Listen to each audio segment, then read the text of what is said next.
श्री वाहिगुरु साहिब जीओ। सुध आई बोलियो तिस बेरा, मज्जन क्यों करवायस मेरा। सुध आई बोलियो तिस बेरा, मज्जन क्यों करवायस मेरा। सतनाम श्री वाहिगुरु जी। जैसे जल धोए बिन अंबर मलिन होत, बिन तेल मिले जैसे केसों प्यान है। जैसे बिन मांजे दर्पण ज्योतिहीन होत, बरखा विहोन जैसे खेत में न धान है। जैसे बिन दीपक भवन अंधकार होत, लोन कृत बिना जैसे भोजन समान है। तैसे बिन साध संगत जन्म मरण दुख, मिटत ना ब्रह्म पै बिन गुर ज्ञान है। एक ओंकार सतगुरु ते प्रसाद सच होई। भोए गुरु जी की फतेह, विघ्न विनाशन सोई। भोए गुरु जी की फतेह, विघ्न विनाशन सोई। वाहिगुरु जी का खालसा, वाहिगुरु जी की फतेह। परम सत्कार जोग गुरु रूप खालसा साध संगत जी। जितने भी माई पाई नेमी प्रेमी दूरों नेड़े चल करके महापुरखों के पवित्र पावन अस्थान अथवा गुरु बाबा जी दे सचखंड दरबार दे विच पहुँचे हो। सतगुरां दे चरनां 'च हाज़री लवाउण वास्ते अपणियां चित्त बिरतियां बाहरों कागर करन दी खिचल करो। भगत वशल पतत पावन दीना बंदो तन्ने लोगां दे मालिक सांझे रहवर निरंकारी जोत श्री गुरु गोबिंद सिंह जी महाराज की पावन कथा चल रही है। पिछले प्रकारों दे विच असीं यह विचार सरवण कीती। दशमेश पिता ने अपने मुबारक चरण पाउंदियां मालवे दे इलाके नूं निहाल कीता सी।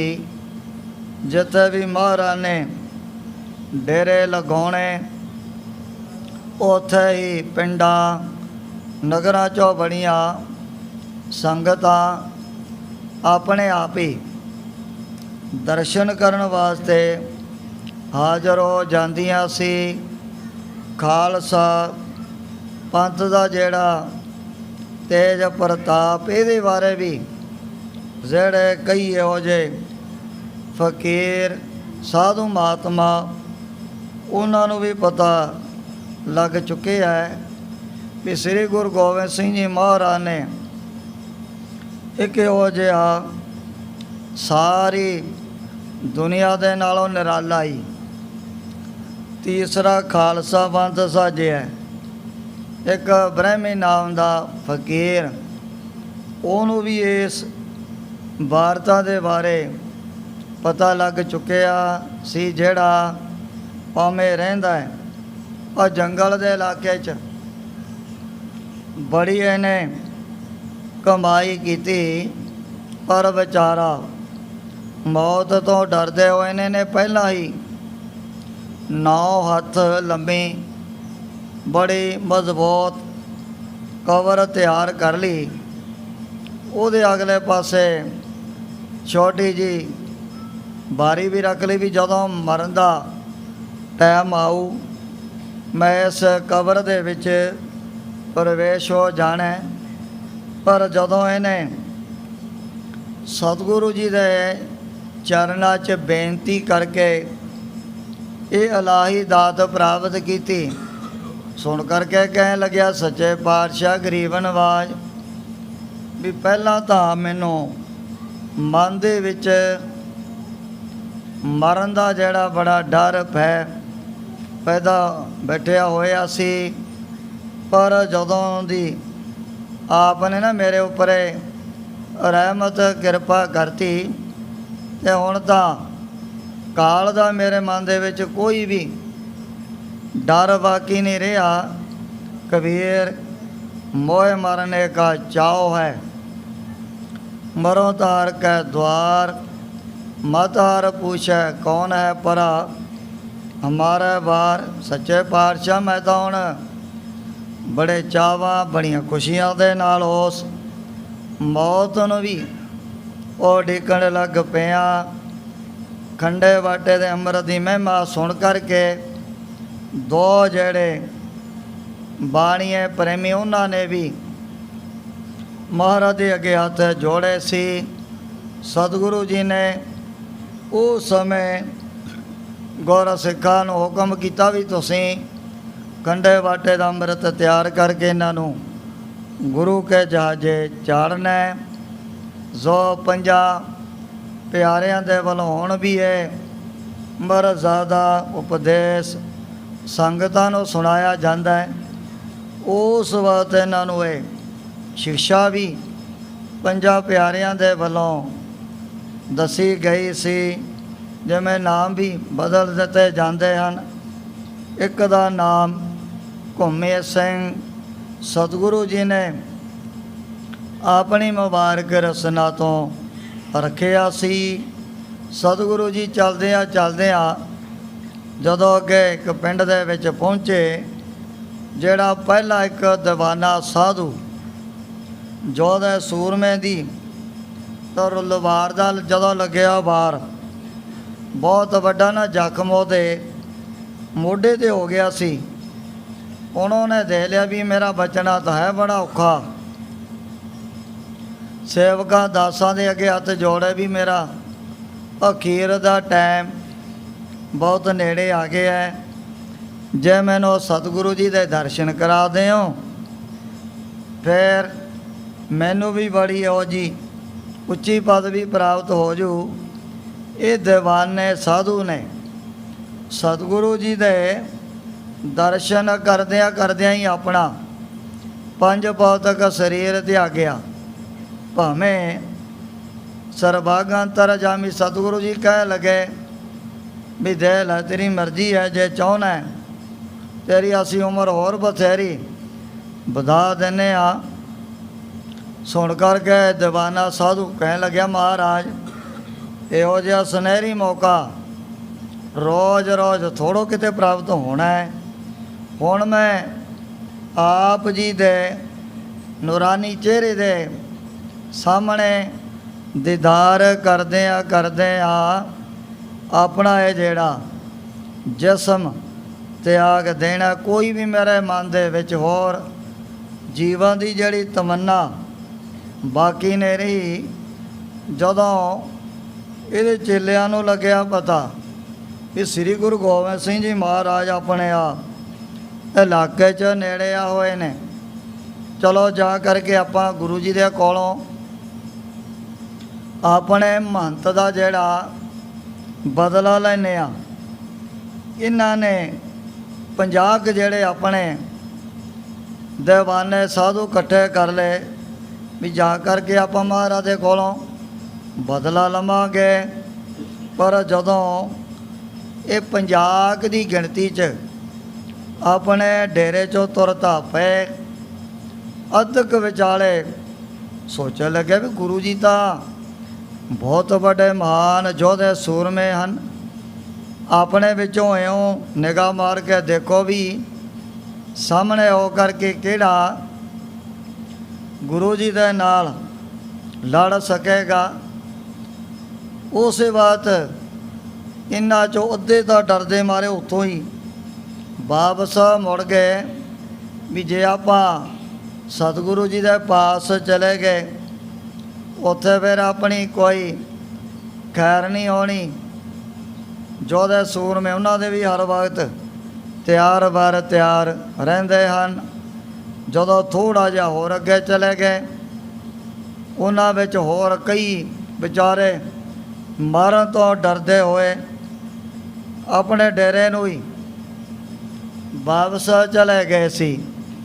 ਇੱਕ ਕੁੱਦੂ ਤੇ ਸੁੱਕੂ ਦੋਵੇਂ ਇਹਨਾਂ 50 ਚੋਂ ਮਹੰਤ ਬਾਕੀ ਰਹਿ ਗਏ। ਇਹਨਾਂ ਨੇ ਆਪਣੀ ਜਿਹੜੀ ਢੱਡ ਸਾਨਗੀ ਰਾਹ 'ਚ ਆਉਂਦਿਆਂ ਝਾੜਾਂ ਦੇ ਵਿੱਚ ਲੁਕੋ ਦਿੱਤੀ। ਜਦੋਂ ਆ ਕਰਕੇ ਦਸ਼ਮੇਸ਼ ਪਿਤਾ ਦੇ ਚਰਨਾਂ 'ਤੇ ਮੱਥਾ ਟੇਕਿਆ ਨਾ ਦੋਵੇਂ ਮਹੰਤਾਂ ਨੇ, ਸਤਿਗੁਰੂ ਜੀ ਕਹਿਣ ਲੱਗੇ ਵੀ ਇਉਂ ਦੱਸੋ, ਉਹ ਜਿਹੜੀ ਢੰਡ ਸਾਰੰਗੀ ਤੁਸੀਂ ਝਾੜ ਦੇ ਵਿੱਚ ਕਾਹਦੇ ਵਾਸਤੇ ਲੁਕੋਈ ਹੈ? ਲਿਆਓ ਚੁੱਕ ਕਰਕੇ ਸਾਡੇ ਪਾਸ। ਜਦੋਂ ਇਹ ਮਹਾਰਾਜ ਦੇ ਚਰਨਾਂ 'ਚ ਹਾਜ਼ਰ ਹੋਏ, ਕੁੱਦੂ ਤੇ ਸੁੱਕੂ ਕਹਿਣ ਲੱਗਾ, ਸੱਚੇ ਪਾਤਸ਼ਾਹ ਵੀ ਸਾਡੇ ਮਨ ਦੇ ਵਿੱਚ ਕਿ ਕਾਮਨਾ ਪੈਦਾ ਹੋ ਗਈ, ਜੇ ਆਪ ਪੂਰੀ ਕਰ ਦਿਓ। ਮਹਾਰਾਜ ਕਹਿਣ ਲੱਗੇ, ਦੱਸੋ ਕੀ ਹੈ ਇੱਛਾ ਤੁਹਾਡੇ ਮਨ ਦੇ ਅੰਦਰ? ਕਹਿਣ ਲੱਗੇ ਮਹਾਰਾਜ ਵੀ ਜਿਵੇਂ ਆਪ ਮਾਛੂਵਾੜੇ ਦੇ ਇਲਾਕੇ 'ਚੋਂ ਉੱਚ ਦੇ ਪੀਰ ਦਾ ਸਰੂਪ ਧਾਰਨ ਕਰਕੇ ਆਏ ਸੀ, ਹੁਣ ਵੀ ਅਸੀਂ ਆਪ ਦੇ ਪਲੰਘੇ ਨੂੰ ਮੋਢਿਆਂ ਦੇ ਉੱਪਰ ਚੁੱਕ ਕਰਕੇ ਸੇਵਾ ਕਰਨੀ ਚਾਹੁੰਦੇ ਹਾਂ। ਮਹਾਰਾਜ ਕਹਿਣ ਲੱਗੇ, ਕੋਈ ਗੱਲ ਨਹੀਂ, ਤੁਹਾਡੇ ਮਨ ਦੀ ਇੱਛਾ ਵੀ ਪੂਰੀ ਹੋ ਜਾਏਗੀ। ਇਹਨਾਂ ਦੇ ਦੋਵੇਂ ਮਹੰਤਾਂ ਦੇ ਜਿਹੜੇ ਸਿਰ ਬਿਲਕੁਲ ਕੋਨ ਮੋਨ ਕੀਤੇ ਹੋਏ ਸਨ। ਇਹ ਅੱਗੇਲੇ ਪਾਸੇ ਲਾਗੇ ਪਿੱਛੇ ਦੋ ਪ੍ਰੇਮੀਆਂ ਨੇ ਪਲੰਘਾ ਉਠਾ ਲਿਆ ਸੀ। ਉਸ ਸਮੇਂ ਜਿਵੇਂ ਨਗਾਰਾ ਵਜਾਈਂਦਾ, ਸਤਿਗੁਰੂ ਜੀ ਇਹਨਾਂ ਦੇ ਸਿਰਾਂ ਦੇ ਉੱਪਰ ਆਪਣੀ ਜਿਹੜੀ ਹਥੇਲੀ ਬਾਰ-ਬਾਰ ਕਸਾ ਕਰਕੇ ਕੋਂ ਦੀ ਆਵਾਜ਼ ਕੱਢਣ ਲੱਗ ਪਏ ਸਨ। ਇਹਨਾਂ ਦੇ ਮਨ ਦੀ ਜਿਹੜੀ ਕਾਮਨਾ ਸਤਿਗੁਰੂ ਜੀ ਨੇ ਪੂਰੀ ਕਰ ਦਿੱਤੀ ਸੀ। ਕੱਚਾ ਕੋਠਾ ਵਿੱਚ ਬਸਦਾ ਜਾਨੀ, ਇਹਨਾਂ ਨੇ ਇਹ ਸ਼ਬਦ ਵੀ ਆਪਣੀ ਰਸਨਾ ਤੋਂ ਉਚਾਰਨ ਕੀਤੇ ਸਨ। ਇਤਿਆਦਿਕ ਪ੍ਰਸੰਗ ਪਿੱਛੇ ਆਇਆ। ਅੱਗੇ ਜਿਸ ਪ੍ਰਕਾਰ ਸਤਿਗੁਰਾਂ ਦੀ ਪਵਿੱਤਰ ਪਾਵਨ ਕਥਾ ਦੇ ਤਾਈਂ ਗ੍ਰੰਥ ਕਰਤਾ ਭਾਈ ਸਾਹਿਬ ਭਾਈ ਸੰਤੋਖ ਸਿੰਘ ਜੀ ਉਚਾਰਨ ਕਰਦੇ ਨੇ, ਆਪਣੇ ਮਨਾਂ ਨੂੰ ਇਕਾਗਰ ਕਰਦੇ ਹੋਏ ਆਲਸ ਤੋਂ ਸਾਵਧਾਨ ਹੋ ਕਰਕੇ ਆਖੋ, ਸਤਿਨਾਮ ਸ੍ਰੀ ਵਾਹਿਗੁਰੂ ਜੀ। ਸਤਨਾਮ ਸ਼੍ਰੀ ਵਾਹਿਗੁਰੂ ਜੀ। ਦੇਤ ਪ੍ਰਦਛਨਾ ਧਾਵਤ ਡੋਲਤ। ਉਹ ਸਮੇਂ ਜਦੋਂ ਇਹਨੇ ਆਪਣੇ ਮੋਢਿਆਂ ਤੋਂ ਪਲੰਘਾ ਲਾਇਆ, ਉਸ ਸਮੇਂ ਮਹਾਰਾਜ ਦੇ ਆਲੇ ਦੁਆਲੇ ਬੜੀਆਂ ਪਰਿਕਰਮਾ ਕਰਨ ਲੱਗ ਪਿਆ ਸੀ। ਊਂਗਾ ਊਂਗਾ ਮੁਕਤੀ ਬੋਲਤ। ਓਂਗ ਓਂਗ ਕਰਕੇ ਆਪਣੀ ਰਸਨਾ ਤੋਂ ਇਹ ਬੋਲਣ ਲੱਗ ਪਿਆ ਹੈ। ਹਾਰ ਭਰਿਓ ਜਬ ਦੌਰਤ ਦੌਰਤ। ਹੁਣ ਜਦੋਂ ਗੁਰੂ ਕਲਗੀਧਰ ਸੱਚੇ ਪਾਤਸ਼ਾਹ ਦੇ ਪਲੰਘੇ ਦੇ ਆਲੇ ਦੁਆਲੇ ਪਰਿਕਰਮਾ ਕਰਦਾ ਬਿਲਕੁਲ ਥੱਕ ਗਿਆ ਸੀ। ਆਗੇ ਗਿਰਿਓ ਗੁਰੂ ਕੇ ਬੌਰਤ। ਬੌਰਿਆਂ ਦੇ ਸਮਾਨ ਬੇਹੋਸ਼ ਹੋ ਕਰਕੇ ਮਹਾਰਾਜ ਦੇ ਪਲੰਘੇ ਦੇ ਅੱਗੇ ਡਿੱਗ ਪਿਆ ਹੈ। ਕਿਰਪਾ ਦ੍ਰਿਸ਼ਟ ਤੇ ਦੇਖਣ ਠਾਨਾ। ਜਦੋਂ ਸਤਿਗੁਰੂ ਜੀ ਨੇ ਦੇਖਿਆ ਵੀ ਇਹ ਜਿਹੜਾ ਸਾਧ ਸਾਡੇ ਪਲੰਘੇ ਦੇ ਆਲੇ ਦੁਆਲੇ ਆ ਪਰਿਕਰਮਾ ਕਰਦਾ ਹੀ ਬੇਹੋਸ਼ ਹੋ ਕਰਕੇ ਡਿੱਗ ਪਿਆ। ਕਹਿਓ ਕਰਬ ਹੋ ਇਸੇ ਇਸ਼ਨਾਨਾ। ਸਤਿਗੁਰੂ ਜੀ ਕਹਿਣ ਲੱਗੇ ਆਪਣੇ ਜੋਧੇ ਸੂਰਮਿਆਂ ਨੂੰ ਵੀ ਇਸ ਸਾਧੂ ਦਾ ਤੁਸੀਂ ਜਲ ਦੇ ਨਾਲ ਇਸ਼ਨਾਨ ਕਰਵਾ ਦੇਣਾ। ਆਨ ਨੀਰ ਕੋ ਪਕੜ ਉਠਾਇਓ। ਜਦੋਂ ਖਾਲਸੇ ਨੇ ਜਲ ਲਿਆ ਕਰਕੇ ਦੀਆਂ ਬਾਹ ਪਕੜ ਕਰਕੇ ਉਸ ਸਮੇਂ ਇਸ਼ਨਾਨ ਕਰਵਾ ਦਿੱਤਾ ਸੀ। ਸਰਬ ਦੇਹ ਤੇ ਭਲੇ ਨੁਹਾਇਓ। ਮਾਲ ਕਰਕੇ ਤੇ ਸਾਰੇ ਜਿਹੜੇ ਅੰਗ ਸਾਫ ਕਰ ਦਿੱਤੇ ਹਨ। ਸੁਧ ਆਈ ਬੋਲਿਓ ਤਿਸ ਬੇਰਾ। ਜਦੋਂ ਇਸ ਮਹੰਤ ਨੂੰ ਦੁਬਾਰਾ ਹੋਸ਼ ਆਈ ਉਸ ਸਮੇਂ ਫਿਰ ਦੋਵੇਂ ਹੱਥ ਜੋੜ ਕਰਕੇ ਕਹਿਣ ਲੱਗ ਪਿਆ ਸੀ, ਮੱਜਨ ਕਿਉਂ ਕਰਵਾਇਸ ਮੇਰਾ। ਸੱਚੇ ਪਾਤਸ਼ਾਹ ਗਰੀਬਨ ਨਵਾਜ ਆਪ ਨੇ ਮੇਰਾ ਇਸ਼ਨਾਨ ਕਾਦਾ ਕਰਵਾ ਦਿੱਤਾ ਹੈ। ਉਪਜਿਓ ਔਰ ਮੈਂ ਵੱਡ ਬੈਰਾਗਾ। ਆਪ ਦਾ ਦਰਸ਼ਨ ਕਰਕੇ ਮੇਰੇ ਮਨ ਦੇ ਅੰਦਰ ਬੜਾ ਵੈਰਾਗ, ਬੜੀ ਉਪਰਾਮਤਾ ਪੈਦਾ ਹੋ ਗਈ ਸੀ। ਬਿਨ ਵੈਰਾਗ ਨਾ ਛੋਟ ਸਮਾਇਆ, ਵੀ ਜਿਸ ਵੈਰਾਗ ਧਾਰਨ ਕੀਤੇ ਬਗੈਰ ਜਗਿਆਸੂ ਦਾ ਮਾਇਆ ਤੋਂ ਕਦੇ ਵੀ ਛੁਟਕਾਰਾ ਨਹੀਂ ਹੁੰਦਾ। ਬਾਬਾ ਫਰੀਦ ਜੀ ਨੇ ਵੀ ਸ਼ਲੋਕਾਂ ਦੇ ਵਿੱਚ ਵਚਨ ਕੀਤੇ ਨੇ, ਬਿਰਹਾ ਬਿਰਹਾ ਆਖੀਐ ਬਿਰਹਾ ਤੂੰ ਸੁਲਤਾਨ ਫਰੀਦਾ, ਜਿਤ ਤਨ ਬਿਰੋ ਨਾ ਉਪਜੈ ਸੋ ਤਨ ਜਾਨ ਮਸਾਨ।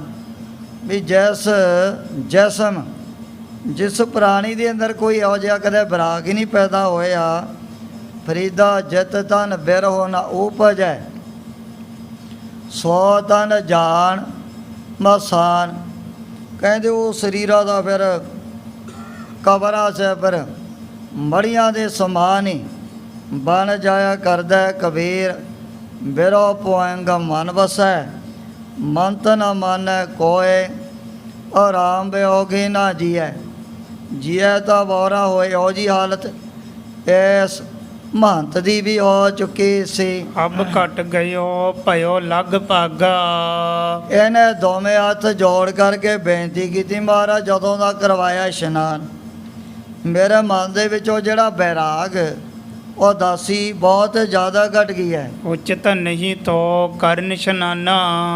ਆਪ ਨੂੰ ਮੇਰਾ ਜਿਹੜਾ ਇਸ਼ਨਾਨ ਕਰਵਾਉਣਾ ਨਹੀਂ ਚਾਹੀਦਾ ਸੀ। ਸੁਨ ਧੀਰਜ ਸਤਿਗੁਰੂ ਬਖਾਨਾ। ਸੁਖੋ ਨਾਮ ਦਾ ਜਿਹੜਾ ਮਹੰਤ ਬੈਰਾਗ ਦੇ ਵਿੱਚ ਆ ਕੇ ਜਦੋਂ ਸਤਿਗੁਰੂ ਜੀ ਦੇ ਆਲੇ ਦੁਆਲੇ ਬਸੇ, ਬੜੀ ਤੇਜ਼ੀ ਦੇ ਨਾਲ ਆਪਣੀਆਂ ਪਰਿਕਰਮਾ ਹੀ ਕਰਨ ਲੱਗ ਪਿਆ ਸੀ।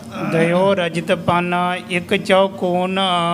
ਸਤਿਗੁਰੂ ਜੀ ਨੇ ਉਸ ਸਮੇਂ ਜਿਹੜਾ ਸੀ ਸੁੱਖੂ ਨਾਮ ਦਾ ਮਹੰਤ, ਉਹਨੂੰ 4 ਨੁਕਰਾਂ ਵਾਲਾ 4 ਕੋਨਿਆਂ ਵਾਲਾ 1 ਰੁਪਈਆ ਆਪਣੇ ਵੱਲੋਂ ਬਖਸ਼ ਦਿੱਤਾ ਸੀ। ਰਹੋ ਪੂਜਤ ਪੁੰਨ ਹੋਏ ਦੁਗੁਣਾ। ਸਤਿਗੁਰੂ ਜੀ ਕਹਿਣ ਲੱਗੇ, ਮਹੰਤ ਜੀ ਜਮੇ ਜਮੇ ਦੀ ਕਰੇਗਾ ਪੂਜਾ 2 ਗੁਣਾ। ਇਹ ਜਿਹੜਾ ਰੁਪਈਆ ਪਹਿਲਾਂ ਨਾਲੋਂ ਸਮਾਂ ਪਾ ਕੇ ਦੁੱਗਣਾ ਹੋ ਜਾਣਾ। ਸੋ ਦੇ ਕਰ ਪ੍ਰਭ ਰੁਖ ਸਦਕੀਨਾ। ਇਹ ਰੁਪਈਆ ਬਖਸ਼ ਕਰਕੇ ਸੋਖੋ ਮਹੰਤ ਨੂੰ ਮਹਾਰਾਜ ਨੇ ਇੱਥੋਂ ਆਪਣੇ ਜਿਹੜੇ ਡੇਰੇ ਅੱਗੇ ਨੂੰ ਕੂਚ ਕਰ ਲਏ ਸਨ। ਡੇਰੇ ਗਇਓ ਰੰਗ ਗੁਰ ਪੀਨਾ। ਹੁਣ ਇਹੋ ਜਿਹੇ ਰੰਗ ਦੇ ਵਿੱਚ ਭਿੱਜ ਕਰਕੇ ਇਹ ਜਿਹੜਾ ਸੁੱਖੂ ਨਾਮ ਦਾ ਮਹੰਤ ਵਾਪਸ ਆਪਣੇ ਡੇਰੇ 'ਚ ਚਲਿਆ ਗਿਆ ਸੀ। ਅਬ ਲਗ ਸੋ ਚੌਕੋਨ ਰੁਪਈਆ। ਕਵੀ ਜੀ ਨੇ ਆਪਣੇ ਸਮੇਂ ਦੀ ਵਾਰਤਾ ਦੱਸੀ ਆ ਵੀ ਉਹ ਜਿਹੜਾ 4 ਕੋਨਿਆਂ ਵਾਲਾ ਰੁਪਈਆ ਸਤਿਗੁਰੂ ਜੀ ਦਾ ਬਖਸ਼ਿਆ ਹੋਇਆ, ਇਹਨਾਂ ਦੇ ਡੇਰੇ ਦੇ ਵਿੱਚ ਉਸੇ ਤਰ੍ਹਾਂ ਸਹੀ ਸਲਾਮਤ ਪਿਆ। ਬੰਧਨ ਕਰਹਿ ਕਾਮਨਾ ਪਈਆ। ਬਹੁਤ ਸਾਰੇ ਜਿਹੜੇ ਗੁਰ ਸਿੱਖ ਉਸ ਰੁਪਈਏ ਨੂੰ ਇੱਕ ਸਤਿਗੁਰੂ ਜੀ ਦੀ ਨਿਸ਼ਾਨੀ ਜਾਣਦੇ ਹੋਇਆ ਆਪਣੇ ਵੱਲੋਂ ਨਮਸਕਾਰਾਂ ਵੀ ਕਰਦੇ ਹਨ। ਦੋਹਰਾ ਡੇਰਾ ਜੱਸੀ ਗ੍ਰਾਮ ਭਾਤ ਹੈ ਇੱਕ ਤਾਲ ਵਿਸਾਲ। ਸਤਿਗੁਰੂ ਜੀ ਨੇ ਜੱਸੀ ਨਾਮੇ ਪਿੰਡ ਦੇ ਵਿੱਚ ਜਾ ਕਰਕੇ ਆਪਣੇ ਡੇਰੇ ਲਗਾਏ ਸੀ। ਸ਼ਸਤਰ ਬਸਤਰ ਕੀ ਸਹਿਤ ਗੁਰ ਪੀ ਪ੍ਰਵੇਸ਼ ਤਿਸ ਕਾਲ। ਜਿਹੜਾ ਇੱਥੇ ਇੱਕ ਬਹੁਤ ਵੱਡਾ ਬਣਿਆ ਹੋਇਆ ਸੀ ਸਰੋਵਰ, ਮਹਾਰਾਜ ਆਪਣੀ ਮੌਤ ਦੇ ਵਿੱਚ ਆ ਕਰਕੇ ਸਣੇ ਸ਼ਸਤਰ ਔਰ ਬਸਤਰਾਂ ਦੇ ਪਹਿਨੇ ਹੋਏ ਇਹਦੇ ਵਿੱਚ ਪ੍ਰਵੇਸ਼ ਕਰ ਗਏ ਸੀ। ਚੌਪਈ ਤਟ ਔਰ ਆਰਤੀ ਭਏ ਪ੍ਰਵੇਸ਼ੋ।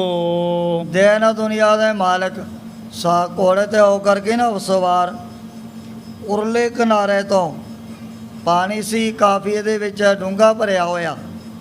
ਉਰਲੇ ਕਿਨਾਰੇ ਤੋਂ ਘੋੜੇ ਤੇ ਚੜ੍ਹ ਕੇ ਪਾਰਲੇ ਪਾਸੇ ਚਲੇ ਗਏ ਸਨ। ਉਲੰਘੇ ਤਤ ਛੇਨਾ ਤਾਲ ਅਸ਼ੇਸ਼ੋ।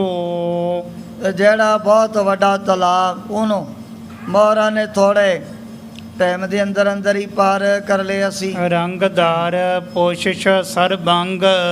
ਸਤਿਗੁਰੂ ਜੀ ਦੇ ਜਿਹੜੇ ਵਸਤਰ ਪਹਿਲਾਂ ਇਹ ਰੰਗਦਾਰ ਸਰੀਰ ਦੇ ਉੱਪਰ ਪਹਿਨੇ ਹੋਏ ਸੀ, ਪਰ ਮੁਸ਼ਕਿਲ ਜਦੋਂ ਇਸ ਤਲਾਬ ਨੂੰ ਪਾਰ ਕੀਤਾ ਆਪਣੇ ਘੋੜੇ ਤੇ ਸਵਾਰ ਹੋ ਕਰਕੇ, ਮੁਸ਼ਕੀ ਚੰਚਲ ਤਰੀ ਤੁਰੰਗ।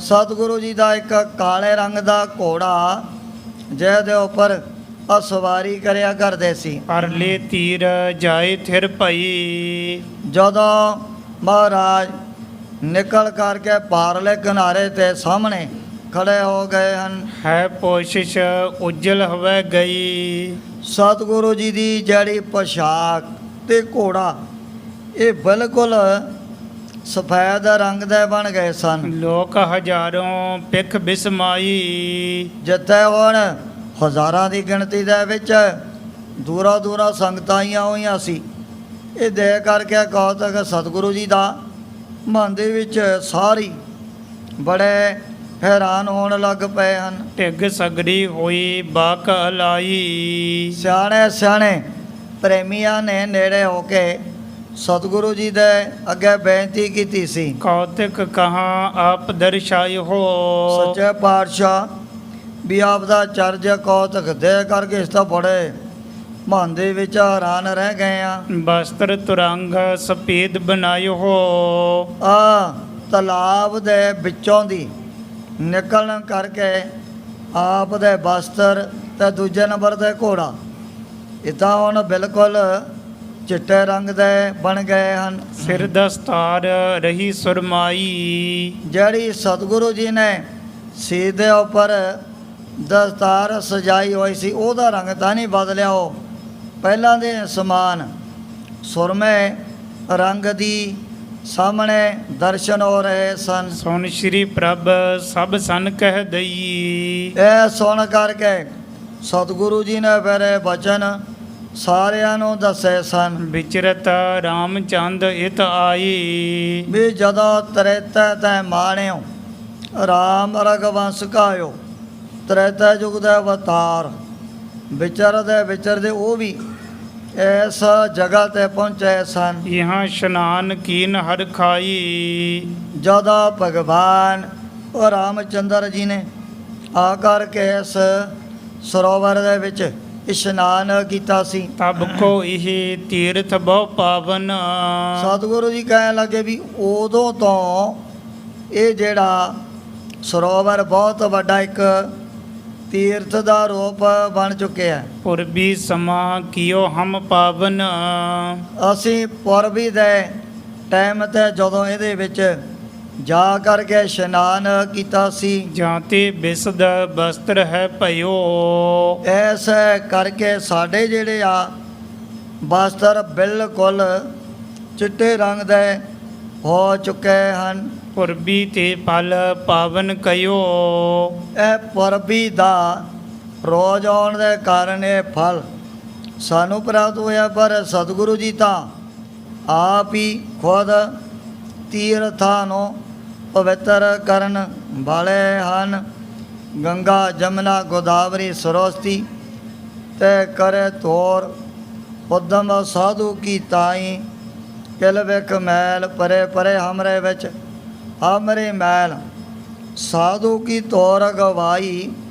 ਵੀ ਜਿਹੜੀ ਆ ਰੱਬ ਦੇ ਪਿਆਰਿਆਂ ਦੀ ਚਰਨ ਧੂੜੀ, ਉਹਦੇ ਵਿੱਚ ਵੀ ਬੜੀ ਤਾਕਤ ਹੈ, ਬੜੀ ਸ਼ਕਤੀ ਹੈ। ਜਿਹੜੀ ਥੋੜੀ ਵੱਡਾ ਵੱਡਾ ਤੀਰਥਾਂ ਦੀ ਜਿਹੜੀ ਮੈਲ ਆ, ਉਹਨੂੰ ਵੀ ਦੂਰ ਕਰਨ ਦੇ ਲਈ ਬੜੀ ਸਮਰੱਥ ਹੈ।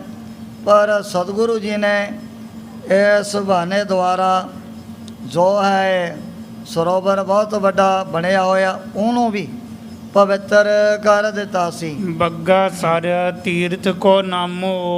ਸਤਿਗੁਰੂ ਜੀ ਨੇ ਬਾਗਸਰ ਇਸ ਤੀਰ ਦਾ ਜਿਹੜਾ ਨਾਮ ਆਪਣੀ ਰਸਨਾ ਤੋਂ ਰੱਖ ਦਿੱਤਾ ਸੀ। ਪਾਵਨ ਯਦਕ ਸਪਰਸ਼ੇ ਰਾਮੋ। ਜਦੋਂ ਪਹਿਲਾਂ ਭਗਵਾਨ ਰਾਮਚੰਦਰ ਜੀ ਨੇ ਆਪਣੇ ਚਰਨ ਪਾਏ ਤਾਂ ਵੀ ਇਹ ਜਿਹੜੀ ਜਗ੍ਹਾ ਬੜੀ ਪਵਿੱਤਰ ਹੋ ਚੁੱਕੀ ਸੀ। ਹੁਣ ਦੀਨ ਦੁਨੀਆ ਦੇ ਮਾਲਕ ਨੇ ਜਦੋਂ ਆਪਣੇ ਚਰਨ ਪਾ ਦਿੱਤੇ ਹਨ, ਪਹਿਲਾਂ ਨਾਲੋਂ ਵੀ ਬਹੁਤ ਵੱਡੀ ਮਹਿਮਾ ਵਡਿਆਈ ਇਸ ਤੀਰਥ ਦੀ ਆਲੇ ਦਾਲੇ ਇਲਾਕੇ ਦੇ ਵਿੱਚ ਵੱਧ ਗਈ ਸੀ। ਸੁਣ ਕੇ ਸਿੱਖ ਤਬ ਸਰਬ ਨਹਾਈ। ਇਹ ਸੁਣ ਕਰਕੇ ਉਸ ਸਮੇਂ ਬੜੇ ਪ੍ਰੇਮੀਆਂ ਨੇ ਇਸ ਸਰੋਵਰ ਦੇ ਵਿੱਚ ਇਸ਼ਨਾਨ ਕੀਤਾ ਸੀ। ਸ਼੍ਰੀ ਗੁਰ 300 ਬਹੁਰ ਜਨਾਈ। ਸਤਿਗੁਰੂ ਜੀ ਨੇ ਵੀ ਆਪਣੇ ਵੱਲੋਂ ਇਸ ਜਗ੍ਹਾ ਦੀ ਬੜੀ ਮਹਿਮਾ ਵਡਿਆਈ ਵਰਣਨ ਕਰਕੇ ਸੁਣਾਈ ਸੀ। ਪੁਰਬੀ ਸਮਾਂ ਗਇਓ ਟਰ ਅਬੈ। ਜਦੋਂ ਸੰਗਤਾਂ ਨੇ ਕੀਤਾ ਇਸ਼ਨਾਨ, ਕਿਸੇ ਦੇ ਵੀ ਕੋਈ ਜਿਹੜੇ ਪਾਏ ਹੋਏ ਕੱਪੜੇ ਸਫੈਦ ਰੰਗ ਦੇ ਨਹੀਂ ਹੋਏ ਸਨ।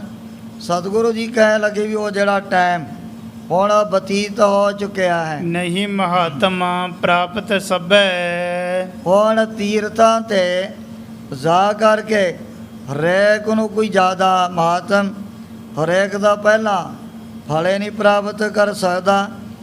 ਜਾਂਦੇ ਬੜੇ ਨੇ ਬੜੇ ਬੜੇ ਤੀਰਥਾਂ ਦੀ ਯਾਤਰਾ ਕਰਨ ਦੇ ਲੋਕ, ਪਰ ਆਮ ਤੌਰ 'ਤੇ ਉਹਨਾਂ ਯਾਤਰੂਆਂ ਦੀ ਇਹੋ ਜਿਹੀ ਹਾਲਤ ਹੁੰਦੀ ਆ ਵੀ ਜਿਹੜੇ ਬਚਨ ਮਹਾਰਾਜ ਨੇ ਰੱਬੀ ਬਾਣੀ ਦੇ ਵਿੱਚ ਵੀ ਉਚਾਰਨ ਕੀਤਾ, ਨਾਵਣ ਚੱਲੇ ਤੀਰਥੀ ਮਨ ਖੋਟਾ ਤਨ ਚੋਰ। ਇੱਕ ਭਾਲਾ ਤੇ ਦੋ ਤਾਲਾ ਦਸਿਆਸ ਦੋਏ ਪਾ ਚੜੀਏ ਸੋਰ। ਬਾਹਰ ਤੋਤੀ ਤੋਂ ਬੜੀ ਅੰਦਰ ਵਿਸਨ ਕੋਰ। ਸਾਧ ਭਲੇ ਅਨ ਨਾਤੇ ਆ ਚੋਰ ਸੇ ਚੋਰਾ ਚੋਰ।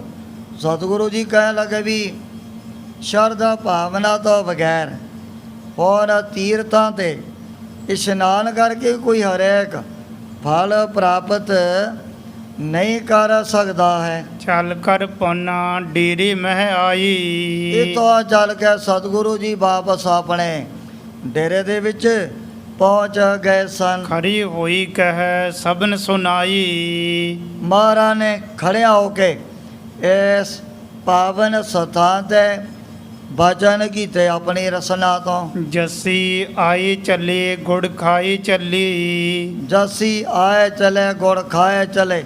ਵੀ ਆ ਜਿਹੜੇ ਜੱਸੀ ਨਗਰ ਦੇ ਲੋਕ ਗੁੜ ਖਾ ਕੇ ਫਿਰ ਆਪੋ ਆਪਣੇ ਘਰਾਂ ਨੂੰ ਵਾਪਸ ਮੁੜ ਜਾਂਦੇ ਹਨ। ਜੱਸੀ ਆਈ ਚੱਲੇ ਗੁੜ ਖਾਈ ਚੱਲੀ। ਜੱਸੀ ਆਏ ਚਲੇ ਗੁੜ ਖਾਏ ਚਲੇ।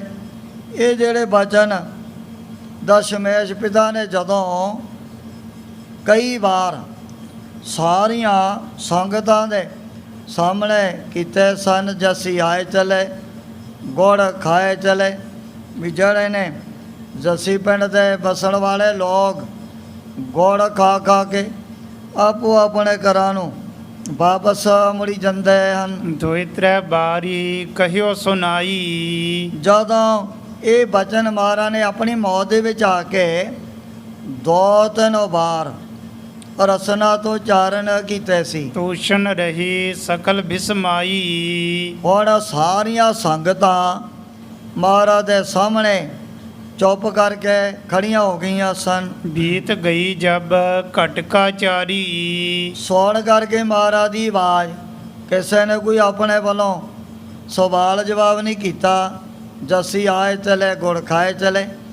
ਮਹਾਰਾਜ ਵੀ ਇਹ ਆਪਣੇ ਕੀ ਰਮਜ਼ ਇਹਨਾਂ ਬਚਨਾਂ ਦੇ ਵਿੱਚ ਭਰੀ ਹੋਈ ਹੈ। ਕੋਈ ਵੀ ਕਿਸੇ ਨੇ ਸਤਿਗੁਰੂ ਜੀ ਦੇ ਅੱਗੇ ਆਪਣੇ ਵੱਲੋਂ ਸਵਾਲ ਜਵਾਬ ਨਹੀਂ ਕੀਤਾ। ਜਦੋਂ ਥੋੜਾ ਜਿਹਾ ਟਾਈਮ ਬਤੀਤ ਹੋ ਗਿਆ ਸੀ, ਉਤਰ ਤੇਰੀ ਸੈਨਾ ਤਬ ਸਾਰੀ। ਉਸ ਸਮੇਂ ਜੋਧੇ ਸੂਰਮਿਆਂ ਨੇ ਵੀ ਇੱਥੇ ਆਪਣੇ ਤੰਬੂ ਵਗੈਰਾ ਲਗਾ ਲਏ ਸਨ। ਏਕ ਲਬਾਣਾ ਤਹਿ ਚੱਲ ਆਇਓ। ਉਸ ਟਾਈਮ ਤੇ ਇੱਕ ਲਵਾਣਾ ਗੁਰ ਸਿੱਖ ਇਹ ਵੀ ਮਹਾਰਾਜ ਦੇ ਚਰਨਾਂ ਦੇ ਵਿੱਚ ਚੱਲ ਕਰਕੇ ਪਹੁੰਚ ਗਿਆ ਸੀ। ਬੈਲਨ ਬ੍ਰਿੰਦ ਸੰਗ ਮੈਂ ਲਿਆਇਓ। ਹੁਣ ਜਿਸ ਨੇ ਆਪਣੇ ਨਾਲ ਕਈ ਜਿਹੜੇ ਬੈਲ ਜੋੜ ਕਰਕੇ ਗੱਡੇ ਲਿਆਂਦੇ ਸੀ, ਕਰਤ ਪਿਰਤ ਗੁੜ ਕੋ ਵਪਾਰਾ। ਇਹ ਜਿਹੜਾ ਲਵਾਣਾ ਪ੍ਰੇਮੀ ਪਿੰਡਾਂ ਆ ਜਾਂ ਨਗਰਾਂ ਵਿੱਚ ਫਿਰ ਕਰਕੇ ਆਪਣੇ ਗੁੜ ਦਾ ਵਪਾਰ ਕਰ ਰਿਹਾ ਸੀ, ਵੀ ਗੱਡਿਆਂ 'ਚ ਪਾ ਕਰਕੇ ਨੇ ਗੁੜ ਕਰੇ ਕਿਸੇ ਪਿੰਡ ਕਦੇ ਕਿਸੇ ਨਗਰ ਦੇ ਵਿੱਚ ਵੇਚਣ ਦੇ ਲਈ ਜਾਇਆ ਕਰਦਾ ਸੀ। ਉਤਰੇ ਗੁਰੂ ਸੁਨਤ ਮੁੱਧ ਧਾਰਾ। ਜਦੋਂ ਇਸ ਲੋਬਾਣੇ ਗੁਰਮੁਖ ਨੂੰ ਪਤਾ ਲੱਗਿਆ ਵੀ ਰਾਹ ਦੇ ਵਿੱਚ ਸਤਿਗੁਰੂ ਜੀ ਨੇ ਇੱਥੇ ਜੰਗਲਾ ਬਿਆਬਾਨਾਂ 'ਚ ਆਪਣੇ ਡੇਰੇ ਲਗਾਏ ਹੋਏ ਹਨ, ਪੱਕਾ 30 ਮਣਾ ਗੁੜ ਲਿਆਈ। ਹੁਣ ਇਹਦੇ ਕੋਲ ਵਪਾਰ ਕਰਨ ਦੇ ਲਈ ਜਿਹੜਾ ਪੱਕਾ 30 ਮਣ ਗੁੜ ਆਪਣੇ ਗੱਡਿਆਂ ਦੇ ਵਿੱਚ ਲੱਦਿਆ ਹੋਇਆ ਸੀ। ਸ਼੍ਰੀ ਗੁਰ ਅੱਗੇ ਭੇਟ ਚੜਾਈ।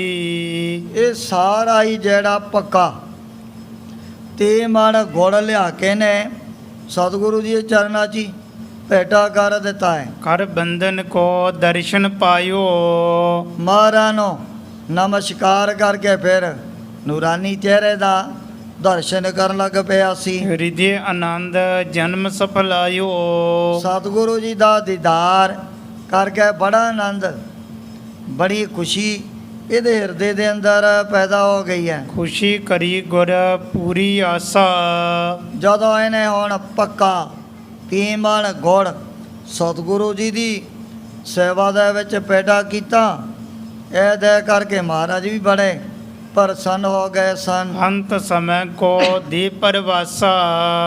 ਇਸ ਨੂੰ ਵੀ ਮਹਾਰਾਜ ਨੇ ਪਰਲੋਕ ਦੇ ਵਿੱਚ ਜਮਾ ਤੋਂ ਛਡਾਉਣ ਦੇ ਲਈ ਆਪਣੇ ਵੱਲੋਂ ਪ੍ਰਵਚਨ ਕਰ ਦਿੱਤੇ ਸਨ। ਨਿਕਟ ਗੁਰੂ ਕੇ ਕੀਨ ਸਡੇਰਾ।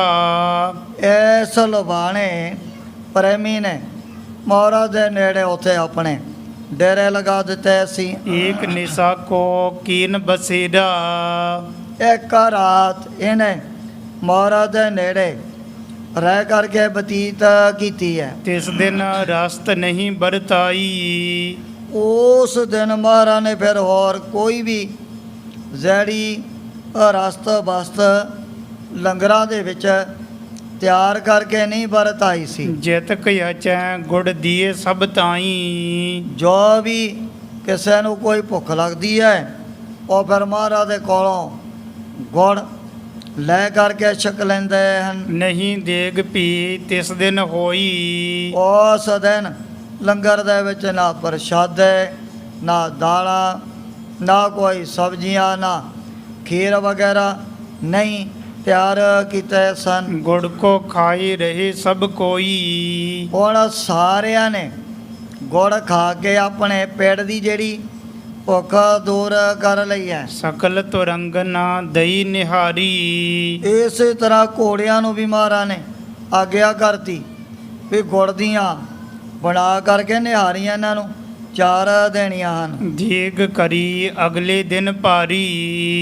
ਅਗਲੇ ਦਿਨ ਸਤਿਗੁਰੂ ਜੀ ਨੇ ਫਿਰ ਲੰਗਰ ਪਾਣੀ ਤਿਆਰ ਕਰਨ ਦੇ ਲਈ ਆਗਿਆ ਕੀਤੀ ਸੀ। ਬਹੁਰ ਗ੍ਰਾਮ ਕੀ ਨਰ ਗਨ ਆਈ। ਉਹ ਤੋਂ ਬਾਅਦ ਬਹੁਤ ਸਾਰੇ ਜਿਹੜੇ ਨਗਰ ਦੇ ਲੋਕ ਉਹ ਵੀ ਦਸ਼ਮੇਸ਼ ਪਿਤਾ ਦਾ ਦਰਸ਼ਨ ਕਰਨ ਵਾਸਤੇ ਪਹੁੰਚ ਗਏ ਸਨ। ਜਥਾ ਸ਼ਕਤ ਭੇਟਨ ਕੋ ਲਿਆਈ। ਉਹਨਾਂ ਨੇ ਵੀ ਜਥਾ ਜੋਗ ਥੋੜੀ ਚਾਹੇ ਬਹੁਤੀ ਭੇਟਾ ਮਹਾਰਾਜ ਦੇ ਅੱਗੇ ਲਿਆ ਕਰਕੇ ਅਰਪਣ ਕਰ ਦਿੱਤੀ ਹੈ। ਕੀਤਕ ਦਿਨ ਮੁਕਾਮ ਕਰ ਥਿਰੀ। ਸਤਿਗੁਰੂ ਜੀ ਨੇ ਕਈ ਦਿਨ ਇਸ ਪਿੰਡ ਦੇ ਵਿੱਚ ਆਪਣੇ ਡੇਰੇ ਲਗਾ ਕਰਕੇ ਰੱਖੇ ਸੀ। ਬਹੁਰ ਕੋਚ ਤਹਿ ਤੇ ਪ੍ਰਭ ਕਰੀ। ਉਹ ਤੋਂ ਬਾਅਦ ਇੱਥੋਂ ਵੀ ਮਹਾਰਾਜ ਨੇ ਆਪਣੇ ਜਿਹੜੇ ਡੇਰੇ ਅੱਗੇ ਨੂੰ ਤੋਰ ਲਏ ਹਨ। ਪੱਕੇ ਗ੍ਰਾਮ ਕਿਉ ਪੁਨ ਡੇਰਾ।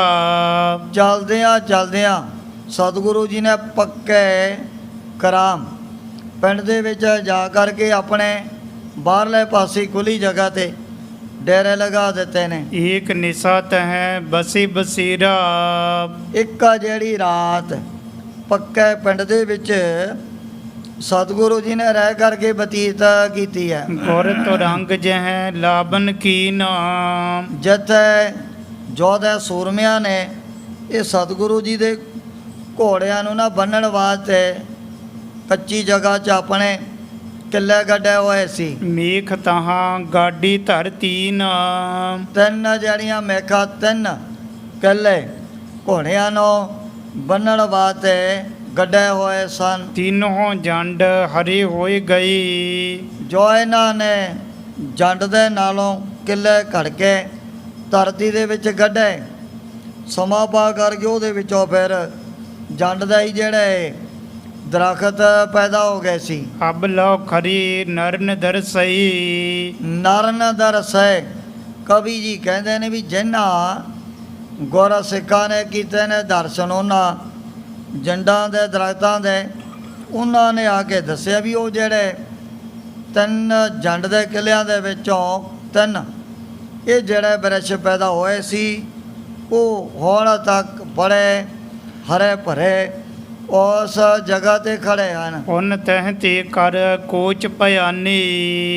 ਇਸ ਥਾਂ ਤੋਂ ਵੀ ਸਤਿਗੁਰੂ ਜੀ ਨੇ ਆਪਣਾ ਡੇਰਾ ਅੱਗੇ ਨੂੰ ਕੋਚ ਕਰ ਦਿੱਤਾ ਹੈ। ਸੁਨ ਸੁਨ ਨਰ ਦਰਸ਼ਨ ਕੋ ਠਾਨੀ। ਹੁਣ ਜਿਵੇਂ ਜਿਵੇਂ ਮਾਲਵੇ ਦੇ ਇਲਾਕੇ ਦੇ ਵਿੱਚ ਸਤਿਗੁਰੂ ਜੀ ਦੇ ਆਉਣ ਦੀ ਖਬਰ ਅੱਗੇ ਤੋਂ ਅੱਗੇ ਪਿੰਡਾਂ ਨਗਰਾਂ ਦੇ ਵਿੱਚ ਪਹੁੰਚ ਰਹੀ ਸੀ, ਉੱਥੋਂ ਬਹੁਤ ਸਾਰੇ ਮਾਈ ਭਾਈ ਪਹਿਲਾਂ ਹੀ ਸਤਿਗੁਰੂ ਜੀ ਦਾ ਦਰਸ਼ਨ ਕਰਨ ਵਾਸਤੇ ਆਪੋ ਆਪਣੇ ਘਰਾਂ 'ਚ ਤਿਆਰੀਆਂ ਕਰ ਲੈਂਦੇ ਸਨ। ਰਹਿਓ ਨਿਕਟ ਤਲਵੰਡੀ ਗ੍ਰਾਮੋ। ਜਦੋਂ ਜੋ ਹੈ ਸਾਬੋ ਕੀ ਤਲਵੰਡੀ ਚਲਦਿਆਂ ਚਲਦਿਆਂ ਇਹ ਬਹੁਤ ਨੇੜੇ ਰਹਿ ਗਈ ਸੀ, ਜਿਸ ਨੂੰ ਅੱਜ ਕੱਲ੍ਹ ਸੰਗਤਾਂ ਬੜੇ ਸਤਿਕਾਰ ਦੇ ਸਹਿਤ ਦਮਦਮਾ ਸਾਹਿਬ ਕਹਿੰਦੀਆਂ ਹਨ।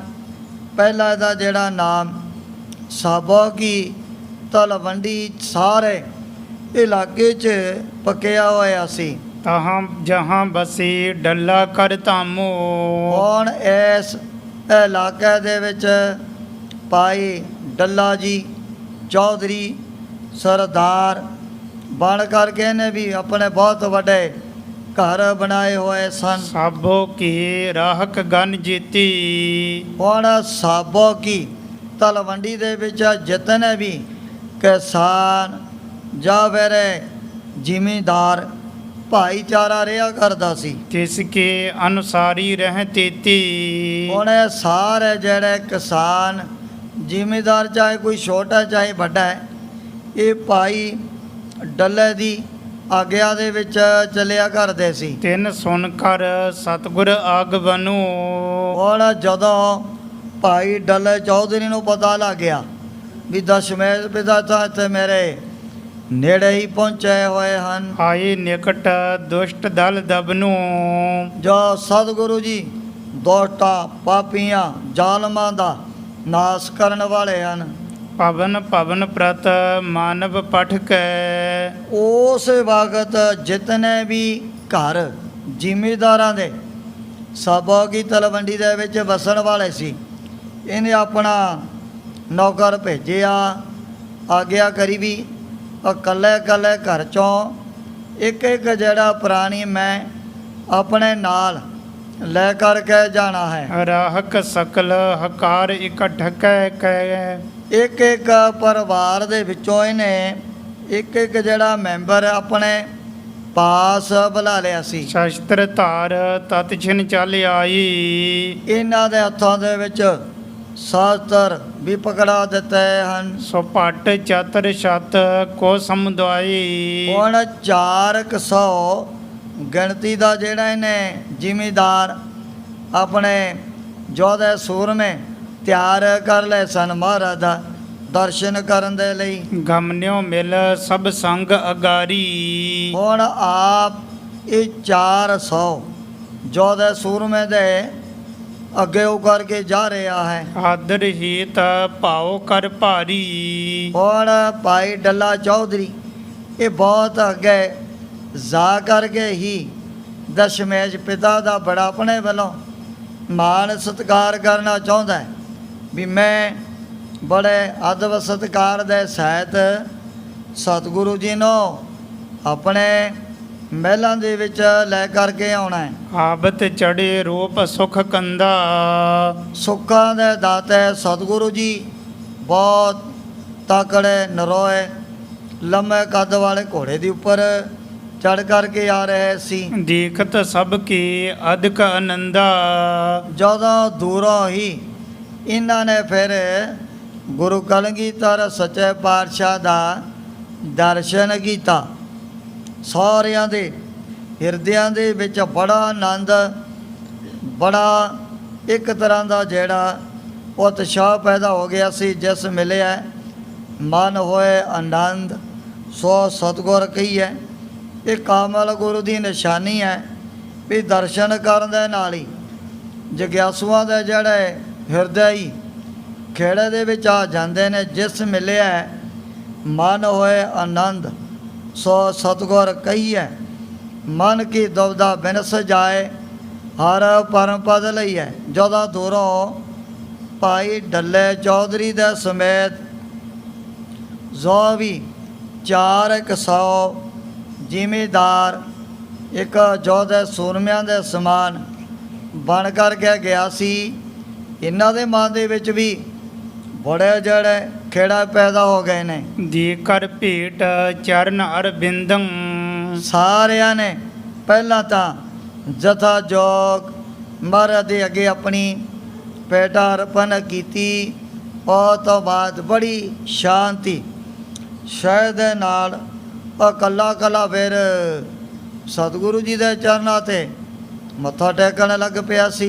ਸਿਰ ਧਰ ਬੰਦੀ ਦਵੈ ਕਰ ਬੰਦੰ, ਉਹ ਸਾਰਿਆਂ ਨੇ ਆਪਣੇ ਜਿਹੜੇ ਦੋਵੇਂ ਹੱਥ ਵੀ ਮਹਾਰਾਜ ਦੇ ਅੱਗੇ ਜੋੜੇ ਹੋਏ ਸਨ। ਸਭ ਰਾਹਕ ਹੋਈ ਹੋਈ ਕਰ ਖੈ ਨੀਰੀ, ਹੁਣ ਸਹਿਜੇ ਸਹਿਜੇ ਜਿਹੜੇ 400 ਦੀ ਗਿਣਤੀ ਦੇ ਵਿੱਚ ਚੱਲ ਕਰਕੇ ਆਏ ਸੀ। ਮਹਾਰਾਜ ਦੇ ਬੜਾ ਨੇੜੇ ਹੋ ਗਏ ਨੇ। ਚਰਨ ਸਪਰਸ਼ਤ ਭਾਗ ਵਡੀਰੀ, ਹੁਣ ਸਤਿਗੁਰੂ ਜੀ ਦੇ ਚਰਨ ਸਪਰਸ਼ ਕਰਕੇ ਇਹਨਾਂ ਨੇ ਆਪਣੇ ਆਪ ਨੂੰ ਬਹੁਤ ਹੀ ਵੱਡੇ ਭਾਗਾਂ ਵਾਲਾ ਮਨ ਦੇ ਵਿੱਚ ਜਾਣ ਲਿਆ ਸੀ। ਸਨੇ ਸਨੇ ਹਟ ਗਈ ਕਰ ਨਮੋ, ਜਦੋਂ ਉਹ ਕੱਲੇ ਨੇ ਮਹਾਰਾਜ ਦੇ ਚਰਨਾਂ 'ਤੇ ਮੱਥਾ ਟੇਕ ਲਿਆ ਸੀ। ਕੌਸ਼ਲ ਪ੍ਰਸ਼ਨ ਗੁਰ ਕੀਏ ਤਿਹ ਸਮੋ, ਉਸ ਵਕਤ ਸਤਿਗੁਰੂ ਜੀ ਨੇ ਵੀ ਭਾਈ ਡੱਲੇ ਚੌਧਰੀ ਦੇ ਨਾਲ ਰਾਜੀ ਖੁਸ਼ੀ ਦੇ ਜਿਵੇਂ ਇੱਕ ਦੂਜੇ ਨੂੰ ਮਿਲ ਕਰਕੇ ਪਰਿਵਾਰਾਂ ਦੀ ਆ ਸੁੱਖ ਸ਼ਾਂਤ ਪੁੱਛੀ ਦੀ ਹੈ।